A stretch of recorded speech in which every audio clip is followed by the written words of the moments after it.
Hindi lamang nalalaman ng mga kanser sa lipunang mga praile at gwardiya sibil na si Crisostomo Ibarra ay nagbalik upang maghiganti sa ginawang paninira at pang-aapi ng mga kauri nila sa lipunan ng Pilipinas. Bilang paghihiganti para sa aking mga kababayan, ang dating pagkakakilanlan ay akin ang itinapon at iniwan sa nakaraan. Ang dating Crisostomo Ibarra ngayon ay magiging Simon Isagani. Concepcion! Opo, Inay. Tigil mo muna yung pagbabasa. Pumarito ka muna at linisin mo itong silid. Pasisunod ko, Inay. Yung sunuring nagwalis si Concepcion bilang pagtugon sa utos ng ina, nang biglang may dumaang maliit na bola. Sinunod ito at hinanap ni Concepcion, ngunit hindi niya akalain na dinala pala siya nito sa ngayoy nagniningning ng mahiwagang salamin.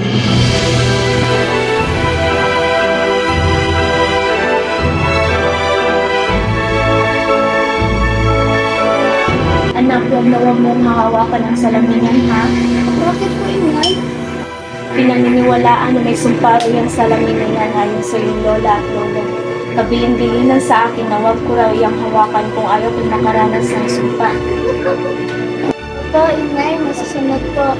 Hindi ka ba yung kakatungan ng ating kamay?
Ang cute, parang may event lang sa school nila.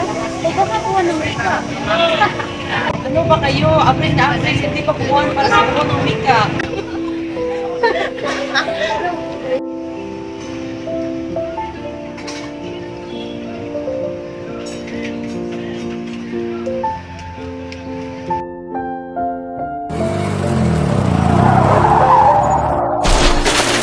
Miss, humilit ka naman sa dinadaanan mo. Ngunit ako'y nag-uulito. Nasaan ako? Asa na sa Lucia? Nalinis lang naman ako ng bahay. Ano na ako ito? Baliw yata itong babaeng ito.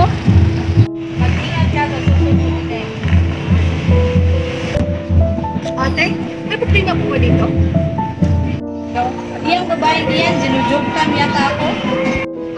Siya na lang siguro, kaya linis rin sa kasada. Pagpasensya na ako po. Ate, ewan ko sa inyo.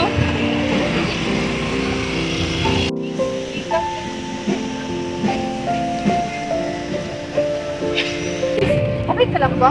Parang may nakasata. Nasaan ako? Malalayo na ba ako sa Santa Lucia? Hindi na siguro sumuli ka sa akin. Pero hindi magaling ka yung tricycle. Delikado ka dito. Baka huli ka pa ng mga polis. Tricycle? Kamagin mo rin yung tindihin. Tara, sabak na lang sa tricycle.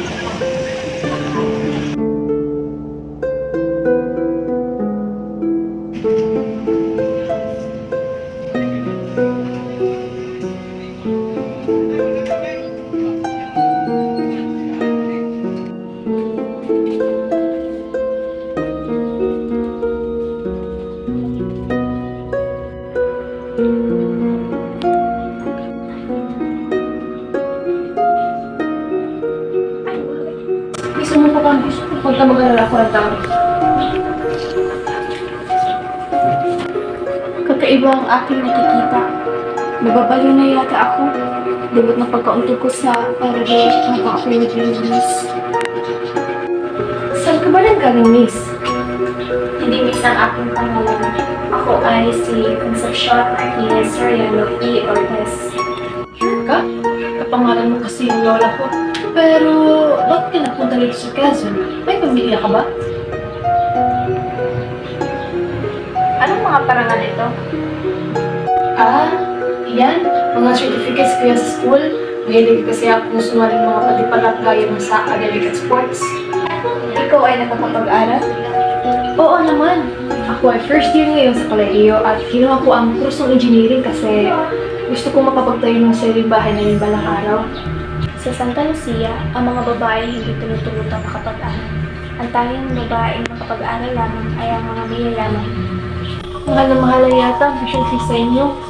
Dito sa Siliman, mahal na ang tuition pero ay taguyod ko ang aking pag-aaral dahil sa scholar ako. Isa akong presidente ng mga aktivista sa isang samahang tinatawag na Women Empowerment Organization. Itinataguyod namin ang kapakanan at karapatan ng mga kababaihan sa lipunan. Hindi ko alam ang iyong pinagsasabi, pero walang karapatan ng mga tao, higit na ang mga kababaihan sa Santa Lucia.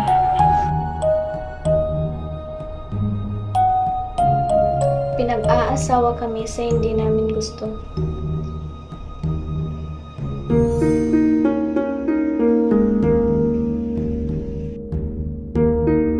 Hindi kami tumututol sa mga pinag-uutos ng aming mga magulang. At masunurin kami sa mga praile. Wala ka palang kalayan sa Santa Lucia, pero wait, matanong ko lang. Hindi ko sa mga katanungan ko. Bakit nga ba napunta rito sa QC? Sumakay ka ba ng bus? Hinawakan ko ang salamin na may sumpa.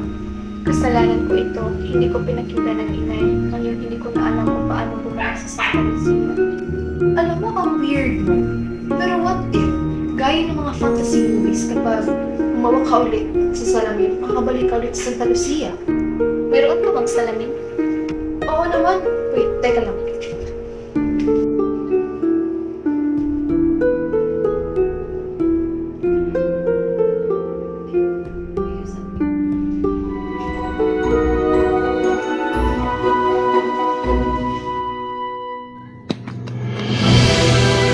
Salamat, Panginoon. Nakabalik na rin ako sa Santa Lucia. Saan ako? Halika, samahan mo ko sa aming bahay.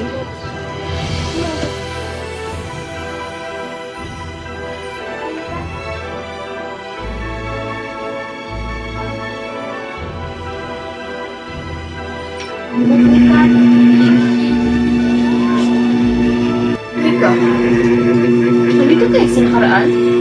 Oo, sa 1984, 2 taon matapos patayin ang 3 paring prayle, ang taon kung saan walang karapatan ang mga kababaihan.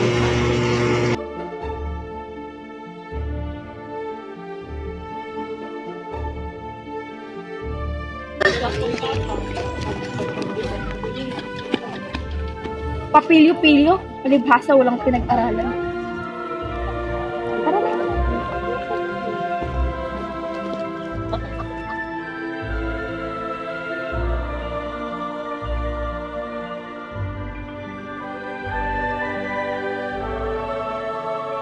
Ako hindi pa rin makapaniwala at ako nakarating sa panahong ito na ilang taon ang nakalipas. Talagang iba't iba talaga ang dati kasi sa panahon namin ngayon. Lalong-lalo na sa inyong mga kababaihan sa panahon na talagang minamatrato at inaabuso kayo. Ako'y nagagalak sapagkat naranasan ko ang mga bagay-bagay sa panahon ninyo. Ako rin kaibigan, natutuwa bilang ka dahil naranasan ko rin ang inyong henerasyon. Ang mga babae ay may kakayahan gawin ang gusto nila. Kung ano ang kaya ng lalaki, kaya rin ng babae. Hindi tulad sa amin. Marami akong mga natutunan na nalaman. Kaya, paalam kaibigan at mag-ingat ka. Gusto mo na bang umuwi kaibigan? Paalam, kaibigan.